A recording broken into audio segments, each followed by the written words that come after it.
প্রিয় শিক্ষার্থীরা, আসসালামু আলাইকুম। আমি লায়লা নার্গিস কামাল, সহযোগী অধ্যাপক, অর্থনীতি বিভাগ, ঢাকা কলেজ, ঢাকা। অর্থনীতি বিভাগের তৃতীয় বর্ষের ছাত্রদের অনলাইন ক্লাসে স্বাগত জানাচ্ছি। আমি তোমাদের পড়াচ্ছি পাবলিক ফিন্যান্স। পাবলিক ফিন্যান্সের আমরা পড়ছিলাম বার্ডেন অফ ট্যাক্সেশন চ্যাপ্টারটি। আজও আমরা এই চ্যাপ্টারই আরও কয়েকটি টপিক সম্পর্কে জানব। সেই টপিকগুলো হলো monetary and real burden of tax, excess burden of tax এবং measurement of excess burden of tax. তো চলো প্রথমেই আমরা জানি monetary and real burden of tax সম্পর্কে। কর আরোপ করলে অর্থনীতিতে ব্যক্তি, সমাজ বা রাষ্ট্রের উপর তার অবশ্যই প্রতিক্রিয়া পড়বে। রাষ্ট্র যখন কোনো কর আরোপ করে তখন করদাতাকে সেই করটি পরিশোধ করতে হয় এবং সেই কর পরিশোধ করতে বাধ্য। কর পরিশোধ করতে গিয়ে ব্যক্তিকে কিছু ব্যয় করতে হয়।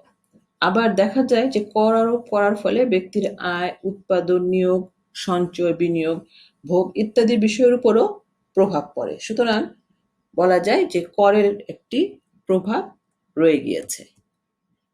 তাহলে আমরা বলতে পারি যে কর প্রদানের বিপরীতে একজন করদাতাকে যে ত্যাগ ও ক্ষতি স্বীকার করতে হয় তাকেই বলা হয় করের বোঝা বা ভার। অর্থাৎ কর দেওয়ার ফলে দেখা যায় যে একজন যিনি করদাতা তাকে কিছু আর্থিক এবং অন্যান্য ক্ষতির সম্মুখীন হতে হয়। সেটাকে আমরা বলছি করের বোঝা বা ভার। এই করের বোঝা বা ভারকে আমরা প্রথমত দুটি ভাগে ভাগ করতে পারি। একটি হচ্ছে করের আর্থিক বোঝা বা ভার, মনিটারি বার্ডেন অফ ট্যাক্স, এবং আরেকটি হচ্ছে করের প্রকৃত বোঝা বা ভার, রিয়েল বার্ডেন অফ ট্যাক্স। আমরা এগুলো সম্পর্কে এখন আলোচনা করব। প্রথমে আসছে যেটা আমাদের মনিটারি বার্ডেন অফ ট্যাক্স বা করের আর্থিক ভার। করের এই যে আর্থিক ভার, সেটা হচ্ছে করদাতার কর পরিশোধের জন্য অর্থের মানদণ্ডে যে ব্যয় হয় বা ত্যাগ স্বীকার করে তাকে করের আর্থিক ভার বলে। অর্থাৎ একজন ব্যক্তি যখন তার উপরে কর আরোপ করা হয়, করটি তিনি পরিশোধ করেন টাকার মাধ্যমে। সুতরাং এই কর পরিশোধ করতে গিয়ে তিনি যত পরিমাণ টাকাটি দেন সেটিকেই বলা হচ্ছে করের আর্থিক ভার। করের নগদ টাকা যেটি দেওয়া হয় সেটিকে আমরা বলছি করের আর্থিক ভার। করের এই আর্থিক ভারকেও আমরা আবার দুভাগে ভাগ করতে পারি। একটি হচ্ছে প্রত্যক্ষ আর্থিক ভার এবং আরেকটি হচ্ছে পরোক্ষ আর্থিক ভার। তো প্রথমত চলো আমরা জানি যে প্রত্যক্ষ আর্থিক ভারটি কি। রাষ্ট্র কোনো ব্যক্তির উপর কর আরোপ করলে তখন সে কর শুধুমাত্র করের টাকা পরিশোধ করার জন্য যে ভার বহন করে তাকে করের প্রত্যক্ষ আর্থিক ভার বলে। অর্থাৎ কোনো একজন ব্যক্তি উপরে কর আরোপ করা হলো 500 টাকা। এই 500 টাকা যখন সে কর পরিশোধ করবে সেটিকে আমরা বলবো করের প্রত্যক্ষ আর্থিক ভার। এরপরে আমরা জানবো সেটি হচ্ছে পরোক্ষ আর্থিক ভার। সরকারকে কর পরিশোধ করতে গিয়ে পরিশোধিত কর ছাড়াও কর প্রদানে অন্যান্য আনুষঙ্গিক ব্যয় অন্তর্ভুক্ত থাকে। এর ফলে যে ভার বহন করতে হয় তাকে বলা হয় করের পরোক্ষ আর্থিক ভার। অর্থাৎ একজন ব্যক্তি যখন সরকারকে কর প্রদান করতে যায় তখন দেখা যায় যে করের যে অর্থটা দিচ্ছে সেটির যে একটি ব্যয়, এছাড়াও আরো কিছু আনুষঙ্গিক ব্যয়ও এর সঙ্গে অন্তর্ভুক্ত হয়। এই যে আনুষঙ্গিক ব্যয়গুলো আছে সেটিকে আমরা বলছি করের পরোক্ষ আর্থিক ভার। এই ব্যয়ে যে জিনিসগুলো অন্তর্ভুক্ত থাকে সেগুলো হচ্ছে আয়কর বিবরণী প্রস্তুত ব্যয়। অর্থাৎ যদি এই করটি আয়ের উপরে নির্ধারণ করা হয়, সেখানে আমি যে আয়করটি দিব তাহলে সেটির জন্য একটি বিবরণী তৈরি করতে হবে। অর্থাৎ আমি কোন উৎস থেকে কত টাকা আয় করলাম, সেটা থেকে আমার আয়কর কত হচ্ছে, এগুলো বের করে একটি বিবরণী প্রস্তুত করতে হবে এবং এটি করার জন্য একটি ব্যয় এখানে করতে হয়। দ্বিতীয়ত হচ্ছে কর আইনজীবীর ফি। আমি যদি কোনো আয়কর আইনজীবীর কাছে যাই, তার কাছ থেকে পরামর্শ নিই এবং সেই জন্য তাকে কিন্তু আমাকে ফি দিতে হবে। তৃতীয়ত হচ্ছে ব্যাংকের কমিশন। পে ট্রাক বা চালান করতে হলে সেখানে আমাদেরকে ব্যাংকেও কিছু কমিশন বাবদ অর্থ ব্যয় করতে হবে। এবং কর অফিসের যাতায়াত ও সময় ব্যয়। আমি যে করটি দিব সেটি দেওয়ার জন্য আমাকে কর অফিসে যেতে হবে, এর জন্য যাতায়াত বাবদ আমার একটি ব্যয় হবে। এছাড়া আমি কর প্রস্তুত করা, তারপরে কর দিতে যাওয়া ইত্যাদির জন্য আমার কিছু সময় ব্যয় হবে। এই সময়েরও কিন্তু একটি মূল্য আছে, এটিও এখানে অন্তর্ভুক্ত হবে। এছাড়া আরো কিছু অন্যান্য ব্যয় থাকে। এই সব কিছুই কিন্তু এই পরোক্ষ আর্থিক ভারের অন্তর্ভুক্ত হচ্ছে। অর্থাৎ এই যে আয়কর বিবরণী প্রস্তুত, কর আইনজীবীর ফি, ব্যাংকের কমিশন, কর অফিসের যাতায়াত সময় এবং অন্যান্য ব্যয়, এই যে প্রত্যেকটি ব্যয়, এই প্রত্যেকটি ব্যয় অন্তর্ভুক্ত হবে হচ্ছে আমাদের পরোক্ষ আর্থিক ভারের ভিতরে।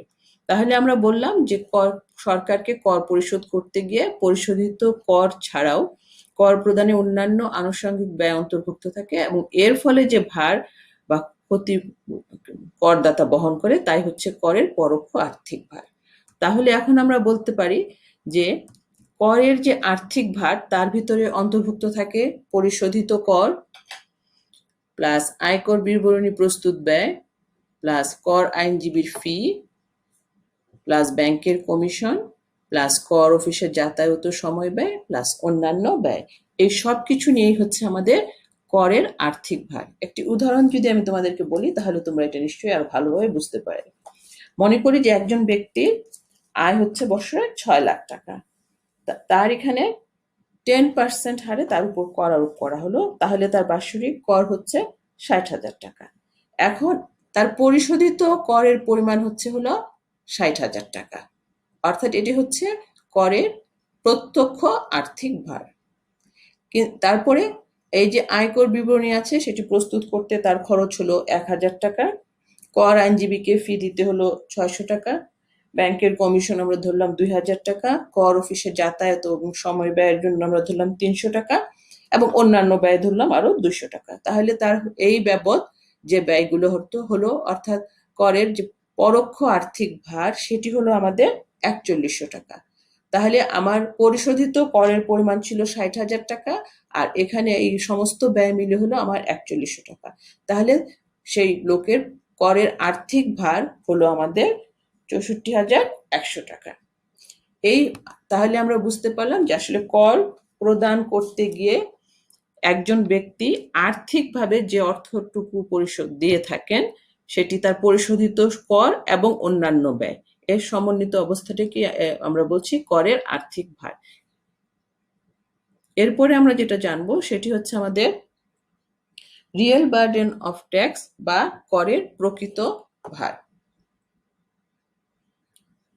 করদাতা কর পরিশোধের জন্য কল্যাণ তথা উপযোগ কিংবা সুযোগ সুবিধার মানদণ্ডে প্রকৃত অর্থে যে ত্যাগ স্বীকার করে তাকে করের প্রকৃত বোঝা বলে বা ভার বলে। তাহলে এখানে দেখো আমরা যে জিনিসটা বলছি যে একজন ব্যক্তি যখন কর প্রদান করেন তখন যে অর্থটা তিনি দেন সেই অর্থ দিয়ে কিন্তু তিনি কিছু নিজের জন্য বা পরিবারের জন্য কিছু উপযোগ গ্রহণ করতে পারতেন কিংবা তার কল্যাণ হতো বা কিছু সুযোগ সুবিধা তিনি সেটি দিয়ে ক্রয় করতে পারতেন। কিন্তু কর দেওয়ার ফলে তিনি এই জিনিসগুলো করতে পারছেন না। অর্থাৎ করদাতা সরকারকে টাকার অঙ্কে যে কর পরিশোধ করে যদি তা না করত তাহলে কিন্তু সে অনেক দ্রব্য সেবা ভোগের মাধ্যমে নিজের এবং পরিবারের উপযোগ এবং কল্যাণ বাড়াতে পারত। কিন্তু সরকারকে কর প্রদানের কারণে করদাতা তার নিজের ও পরিবারের সদস্যদের বাড়তি কল্যাণ বা উপযোগ প্রাপ্তি থেকে বঞ্চিত করে। এছাড়া আমরা বলেছি যে এই কর পরিশোধ করতে গিয়ে করের হিসাব নিকাশ, কর অফিস ও ব্যাংকে যাতায়াত, এর পিছনে সময় এবং শ্রম দুটোই ব্যয় হয়। এই সময় এবং শ্রম এই দুটো প্রকৃত বোঝার অন্তর্ভুক্ত।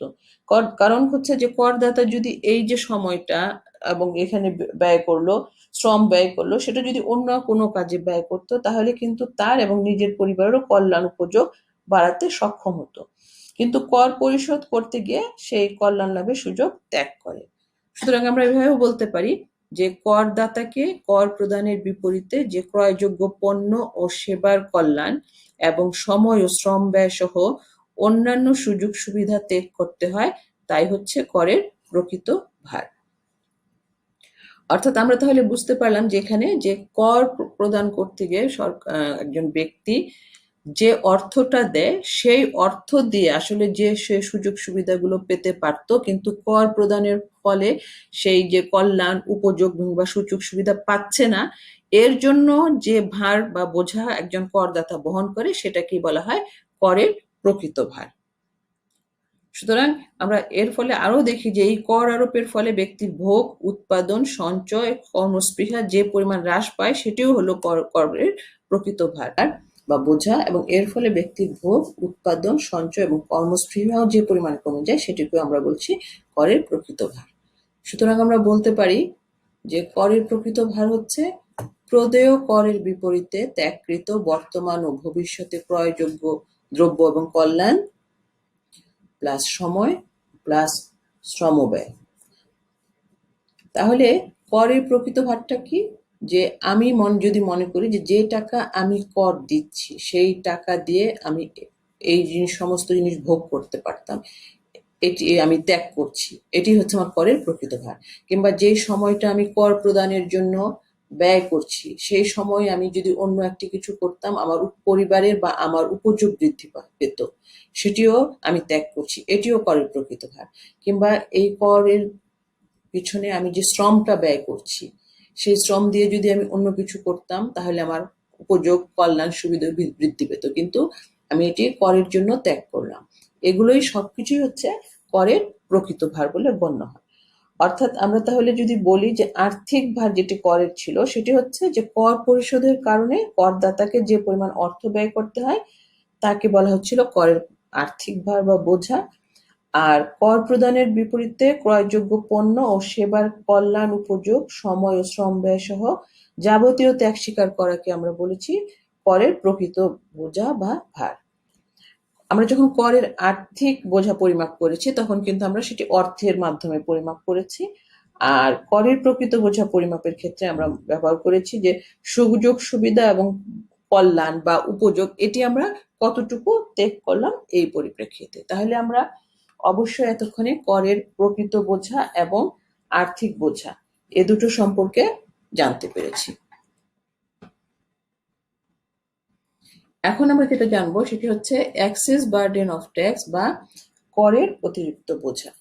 আমরা বলেছি যে একজন করদাতা যখন কর দেন তখন প্রদেয় করের বিপরীতে যে আর্থিক ও প্রকৃত ক্ষতি স্বীকার করে নেয় তাকে করের বোঝা বলে। যে কোনো পরিমাণ করের বিপরীতে, সেটা আমরা প্রত্যক্ষ করই বলি বা পরোক্ষ করই বলি, করদাতা কোনো না কোনোভাবে করের ভার বহন করে। মানে যে করেই দেখ না কেন করদাতাকে কিছু না কিছু করের ভার বহন করতেই হয়, তবে স্বাভাবিকভাবে যতটুকু ক্ষতি বা ভার সৃষ্টি হবার কথা তার চেয়ে বেশি ক্ষতির সম্মুখীন হলে তাকে করের অতিরিক্ত ভার বলে। তাহলে আমরা করের অতিরিক্ত ভার বলতে যে জিনিসটা বুঝছি সেটি হচ্ছে যে কর দিলে আমরা অবশ্যই কিছু কর ভার বহন করবই, কিন্তু স্বাভাবিকভাবে যতটুকু কর ভার বহন করার কথা যদি কোনো কারণে তার চেয়ে বেশি আমরা ক্ষতির সম্মুখীন হই তাহলে সেটিকে আমরা বলছি করের অতিরিক্ত বোঝা বা ভার। অর্থাৎ নির্দিষ্ট পরিমাণ কর প্রদান করলে স্বাভাবিক নিয়মে যে বোঝা বহন করার কথা যদি প্রকৃতপক্ষে তার চেয়ে বেশি ত্যাগ স্বীকার করা হয় তবে সেটিকে আমরা বলি করের অতিরিক্ত বোঝা বা ভার। তাহলে বলতে পারি যে প্রদেয় করের বিপরীতে স্বাভাবিক নিয়মে করদাতা যে ক্ষতির সম্মুখীন হয় প্রকৃতপক্ষে ক্ষতির পরিমাণ তার চেয়ে বেশি হলে তাকে করের অতিরিক্ত ভার বলে। এটি হচ্ছে আমাদের করের আমরা যেটা হলাম এক্সেস বার্ডেন অফ ট্যাক্স। অর্থাৎ কর দিলে তার কিছু বোঝা বা ভার থাকবে, সেটি হচ্ছে স্বাভাবিক। এই স্বাভাবিকের অতিরিক্ত যদি কোনো বোঝা অনুভূত হয় সেটিকে আমরা বলবো excess burden of tax. Excess burden of tax আছে কিনা সেগুলো আমরা নিম্নোক্ত বিষয়গুলো বিবেচনা করে বের করতে পারি। এক, ভোক্তা বা করদাতার কল্যাণ বা উপযোগ। যদি কোনো ভোক্তা বা করদাতার কল্যাণ বা উপযোগ বেশি হ্রাস পায়, যতটুকু করের এগেনস্টে হওয়ার কথা তার থেকে বেশি, তাহলে আমরা বুঝবো যে সেখানে করের অতিরিক্ত বোঝা আছে। কর আরোপ করার ফলে যদি উৎপাদনের পরিমাণ বেশি মাত্রায় ক্ষতিগ্রস্ত হয় তাহলেও আমরা সেখানে বলবো করের অতিরিক্ত বোঝা আছে। ভোক্তার উদ্বৃত্ত যদি হ্রাস পায় সেখানে আমরা দেখতে পারি। আরেকটি হচ্ছে মৃত ভার ক্ষতি যদি দেখা দেয় তাহলেও আমরা বলবো যে সেখানে করের অতিরিক্ত ভার দেখা দিয়েছে। এখন আমরা দেখি যে কিভাবে আমরা করের অতিরিক্ত ভার পরিমাপ করতে পারি। প্রথমে আমরা যেটি দেখব যে কল্যাণের ভিত্তিতে অতিরিক্ত করের অতিরিক্ত ভার পরিমাপ করা। আমরা বলতে পারি যে কর পরিশোধ করার ফলে ভোক্তার উপযোগ বা কল্যাণ হ্রাস পায়। এই কল্যাণের ভিত্তিতে আমরা করের অতিরিক্ত বোঝা পরিমাপ করতে পারি। যে কোনো ধরনের কর, সেটি প্রত্যক্ষই হোক বা পরোক্ষই হোক, আরোপ করা হলে সেটি পরিশোধ করে করদাতা দেখা যায় যে আর্থিক এবং প্রকৃত ক্ষতির সম্মুখীন হয়। এর ফলে ভোক্তার উপযোগ বা কল্যাণ হ্রাস পায়। তবে দেখা যায় যে সব ক্ষেত্রে সব করের বোঝা সমান নয়। প্রত্যক্ষ কর আরোপের ফলে ভোক্তার কল্যাণ যতখানি হ্রাস পায়, সে তুলনায় দেখা যায় যে সমপরিমাণ পরোক্ষ কর যদি আরোপ করা হয় তাহলে ভোক্তার কল্যাণ আরো অতিরিক্ত বা অধিক হারে হ্রাস পায়। অর্থাৎ প্রত্যক্ষ করের চেয়ে করদাতার জন্য পরোক্ষ কর অতিরিক্ত বোঝা সৃষ্টি করে। তো সেটি আমরা এখন দেখি চিত্রের মাধ্যমে ব্যাখ্যা করব। আমরা এখানে ভূমি অক্ষে এক্স পণ্য এবং লম্ব অক্ষে ওয়াই পণ্য দেখিয়েছি।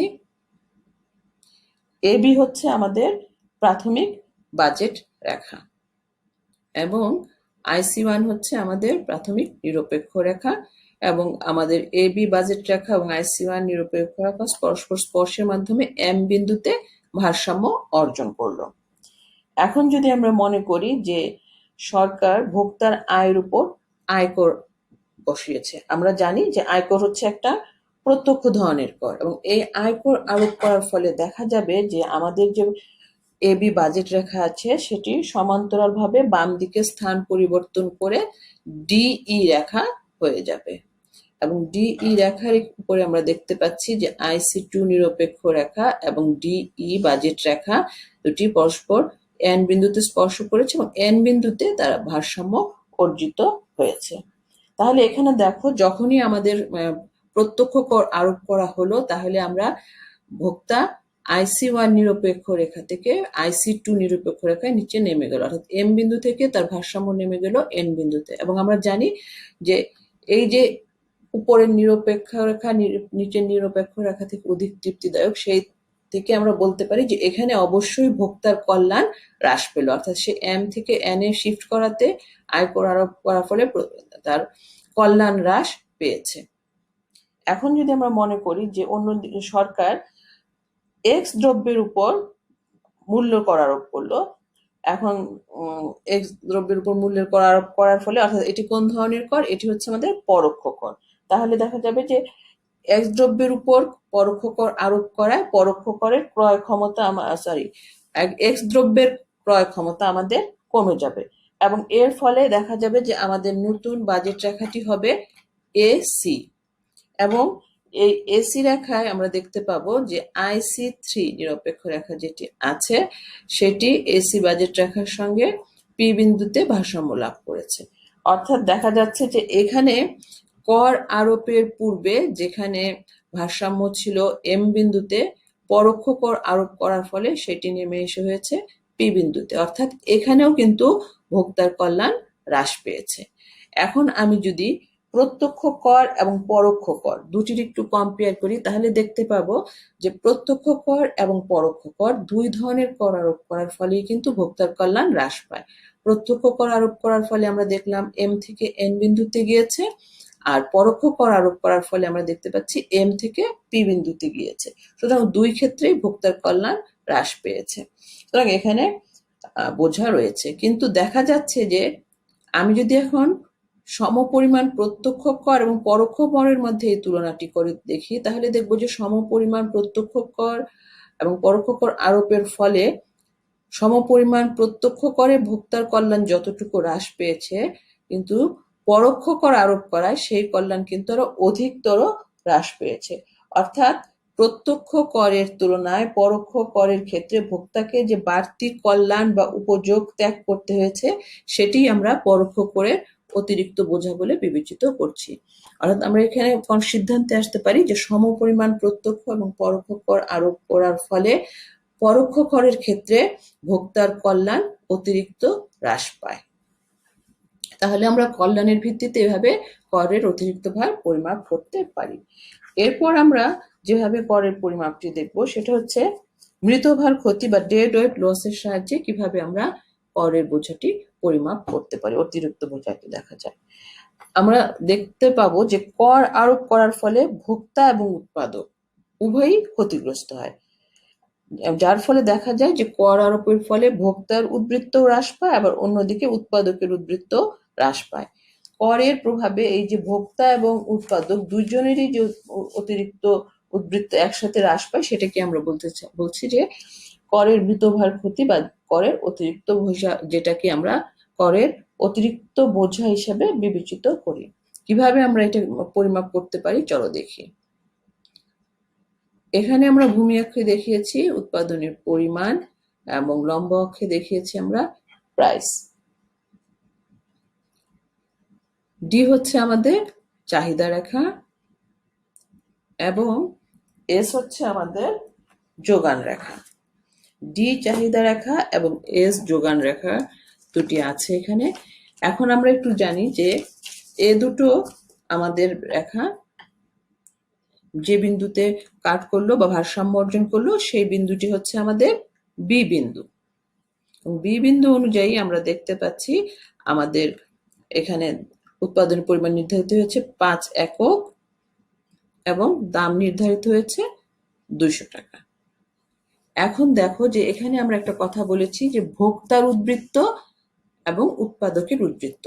তো ভোক্তার উদ্বৃত্ত বলতে আমরা কি বুঝি, যে একজন ভোক্তা একটি দ্রব্য প্রয়োগ করার জন্য যে পরিমাণ দাম দিতে চায় আর প্রকৃতপক্ষে যে দামটি দেয়, এই দুইয়ের মাঝখানে যে পার্থক্য সেটি হচ্ছে ভোক্তার উদ্বৃত্ত। তাহলে আমরা এই ডিমান্ড কার্ভ অনুযায়ী দেখতে পারি যে এই ভোক্তাটি 250 টাকা পর্যন্ত দিতে চেয়েছিল, কিন্তু সে বাজারের ভারসাম্য দাম অনুযায়ী সে 200 টাকায় দ্রব্যটি নিতে পারছে। তাহলে এই যে এরিয়াটি আমরা দেখতে পাচ্ছি এই সবটুকুই হচ্ছে আমাদের ভোক্তার উদ্বৃত্ত বা কনজিউমার সারপ্লাস। আর তাহলে উৎপাদকের উদ্বৃত্তটি কোনটুকু? এখানে আমরা সাপ্লাই কার্ভ থেকে দেখতে পাচ্ছি যে উৎপাদক সর্বনিম্ন 150 টাকা দামে পর্যন্ত দ্রব্যটি বিক্রি করতে রাজি ছিল, কিন্তু সে বাজারে ভারসাম্য দাম অনুযায়ী 200 টাকায় দ্রব্যটি বিক্রয় করতে পারছে। তাহলে এই যে আমার এরিয়াটি আমরা এখানে দেখতে পাচ্ছি এটি সম্পূর্ণ হচ্ছে আমার উৎপাদকের উদ্বৃত্তর এলাকা। তো এই অবস্থায় মনে করি আমাদের ট্যাক্স আরোপ করা হলো। ট্যাক্স আরোপ করার ফলে আমাদের যে যোগান রেখাটি আছে সেটি শিফট করে এস টি হয়ে গেল। তো আমরা মনে করি যে আমাদের 20 টাকা কর আরোপ করা হয়েছে এবং এখন আমরা দেখতে পাচ্ছি যে আমাদের নতুন যোগান রেখা এবং পূর্ববর্তী চাহিদা রেখা নতুন একটি বিন্দুতে ছেদ করেছে এবং এর ফলে এই বিন্দুটি হচ্ছে এ এবং এর ফলে উৎপাদনের পরিমাণ কমে দাঁড়িয়েছে হলো আমাদের 4 একক এবং দাম বৃদ্ধি পেয়ে সেটি হয়েছে 210 টাকা। তাহলে এখন দেখো যে আমরা নতুন যে ভারসাম্য বিন্দুটি পেলাম, অর্থাৎ সেই অনুযায়ী আমাদের দ্রব্যের দাম কর আরোপ করার ফলে দ্রব্যের দাম বেড়ে হলো 210 টাকা আর উৎপাদনের পরিমাণ কমে হলো 4 একক। এখন এই যে অবস্থাটি আমরা পাচ্ছি এখানে যে অংশটি আমরা এখন দেখতে পাচ্ছি যে এই যে এরিয়াটি, এই অংশটিতে হচ্ছে যে আমাদের যিনি ভোক্তা আছেন তিনি এই ট্যাক্সটু দিচ্ছেন। এখানে যে এই ডিস্টেন্সটুকু আছে সেটা হচ্ছে করের আমাদের 20 এককের ডিস্টেন্স। এখন আমরা দেখি যে আমাদের যিনি উৎপাদক আছেন তিনি কত পাচ্ছেন। আমরা এখানে দেখতে পাচ্ছি যে উৎপাদক যিনি আছেন তিনি পাচ্ছেন হলো আমাদের 190 টাকা, অর্থাৎ এইখানে কর 200 টাকা দাম বাজার দাম নির্ধারিত হয়েছিল এবং কর আরোপ করা হয়েছে হলো 20 টাকা। তার মাঝখান থেকে ভোক্তা দিচ্ছে হলো 210 টাকা, অর্থাৎ তিনি দিচ্ছে 10 টাকা। তাহলে আমরা যদি 210 থেকে 20 বিয়োগ দেই তাহলে আমরা দেখতে পাচ্ছি যে 190 টাকা। তাহলে এইটি পাচ্ছেন হলো আমাদের উৎপাদনকারী।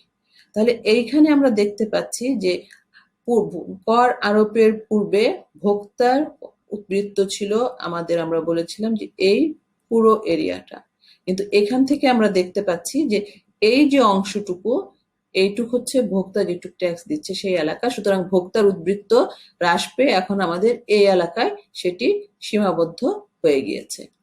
আবার উৎপাদনকারী যিনি আছে, যেহেতু এখানে আমাদের বললাম যে আমাদের কর আরোপ করা হয়েছে 20 টাকা, সেখান থেকে ভোক্তা দিচ্ছেন 10 টাকা আর বাকি 10 টাকা দিতে হচ্ছে উৎপাদকের। সুতরাং উৎপাদক এখানে পাচ্ছেন 190 টাকা। সুতরাং উৎপাদকেরও যে উদ্বৃত্ত ছিল এই পুরো এরিয়াটা এখানে আমরা দেখতে পাচ্ছিলাম, তার থেকে কিন্তু সে কমে এখন পাচ্ছে এই এলাকায় চলে আসছে ভোক্তার উদ্বৃত্ত।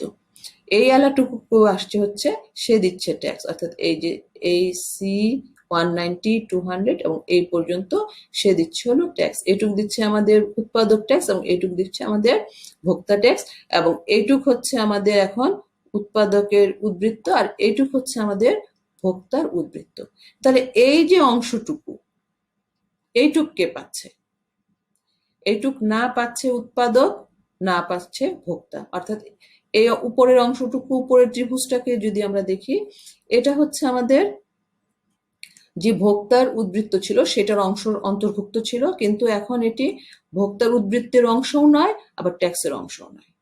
আবার এদিক থেকে যদি আমি বিবেচনা করি নিচের ত্রিভুজটাকে, তাহলে এটি আগে ছিল উৎপাদকের উদ্বৃত্তের অংশ, এখন এটি ট্যাক্সের অংশও নয় কিংবা উৎপাদকের উদ্বৃত্তের অংশও নয়, কারণ এখন উৎপাদকের উদ্বৃত্ত হচ্ছে আমাদের এইটুক আর এইটুক হচ্ছে আমাদের ভোক্তার উদ্বৃত্ত। তাহলে এই যে এই এলাকাটুকু আমাদের রয়ে গেল, সেটাই হচ্ছে কিন্তু আমাদের ডেড ওয়েট লস।